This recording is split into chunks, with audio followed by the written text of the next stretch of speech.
idea for you.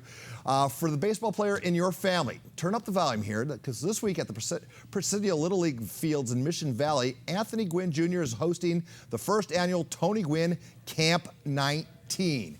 It is a two-day camp, as you can see, for ages 8 to 18, and it includes lunch and a t-shirt, and camp director Anthony Gywnn Jr. is here to talk about it. Tony, we are honored to have you in our studios for what is the very first time.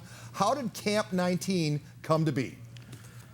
Good question. I think it started a couple years ago. A friend of mine, Landon Burt and Quentin Berry, we had been talking about it. And it was just something that we just hadn't had enough time to really get going. But after my father passed, it was something that priority level kind of went up on it. And it was something that we all thought would be awesome to do for the city of San Diego. And very so, cool. Yeah, you've been to, I bet, a lot of baseball camps in your life, have you not? Yes, been to quite a few. Some good, some bad. Explain why yours is worth the price of admission. I just think we're going to be focusing so much on the fundamentals. I think if you watch enough big league baseball, you can see that it's kind of dwindling out a little bit. So it's something we can give back to the community and just work on some good quality baseball. I'd be interested in knowing, you grew up obviously with the best one-on-one hitting instruction a kid could have. Tell us about the difference of learning the game and learning how to teach the game. It's a good question. I think I learned a lot, watching my dad evolve at San Diego State. I think as a coach or where you're teaching the game of baseball, you kind of got to be versatile in how you communicate. Everybody learns different. Everybody translates words different. So you got to be able to find something that links with that particular kid. Very good. We have some video of one youngster we're interested in. If this kid comes to your camp this weekend, what does he have to work on? Take a look at the monitor, if you will. That kid right there at the plate. Oh, man. He's pulling off the ball. He needs to work on staying on the ball a little bit. Maybe shooting that ball to left field right there. I feel like I've watched you grow up your entire life. When you see this, you ever see this video anymore? I haven't seen it till just now. This is definitely a throwback right here. Describe yourself as a young player, as a young athlete. I really didn't know what I was doing, honestly. At this point, basketball was a lot more important to me than baseball was. So, this was kind of just something to do until basketball season kicked off again. Oddly enough, if we let this tape run long enough, we'll see you out in the basketball court. Presto, what do you know? Hitting the jumper there for knocking three. the jumper down, yeah. This is going to be your first major holiday without the old man. For the Rudy family, that was the hardest holiday of all. Do you guys have anything special planned? We're going to do what we always do on Christmas. We're going to have a big family gathering at the house. It could possibly be the last Christmas we ever spend in this house. So we're going to just enjoy each other's company and help each other get through the day, because obviously it's going to be tough not having my father around for it, but usually when there's a lot of family around, it's a lot easier to deal with. Yeah, that's what we did for our mom. It just made it as hectic as possible, and it just gets easier over time. Can you talk a little bit about, it's almost like growing up a royal. Your family is beloved in this town. Can you talk a little bit about just that feeling of love?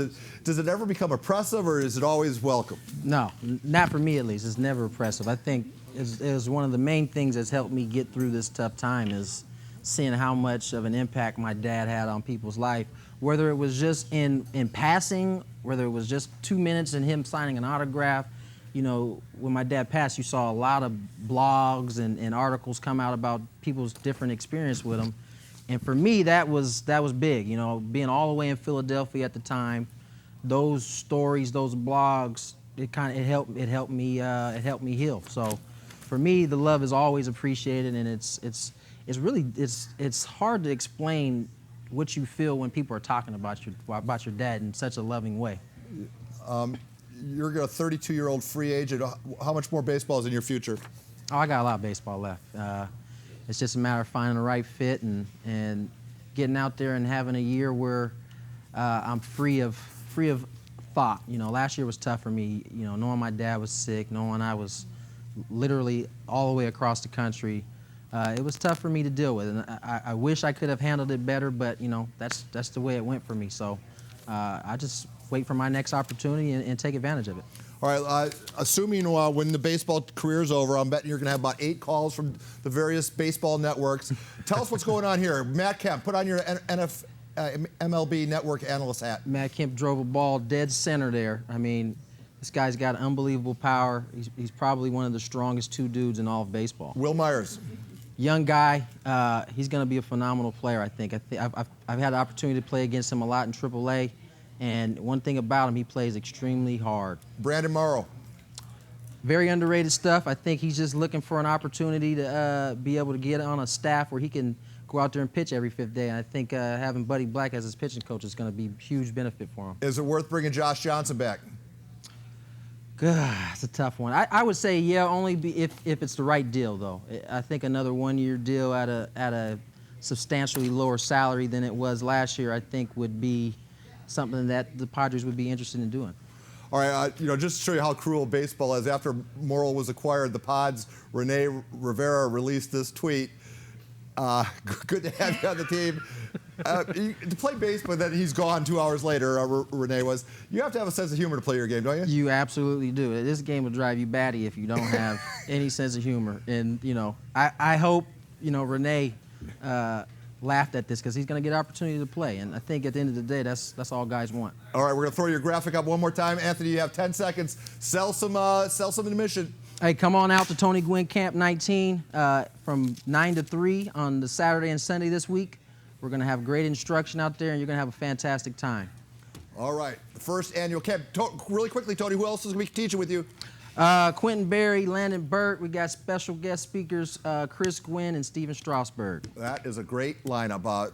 We wish you all the success, and we'll have cameras out there over the weekend. Anthony Gywnn Jr., every now and then sitting next to you guys is actually fun. Yeah. Because, when you have Anthony Gywnn Jr. in the studio, he makes up for a lot of great shortcomings elsewhere in the building. Exactly. I think that's a slam against us, Alan. Maybe, but there's some truth in what he said, too. All right, good deal. Thank you.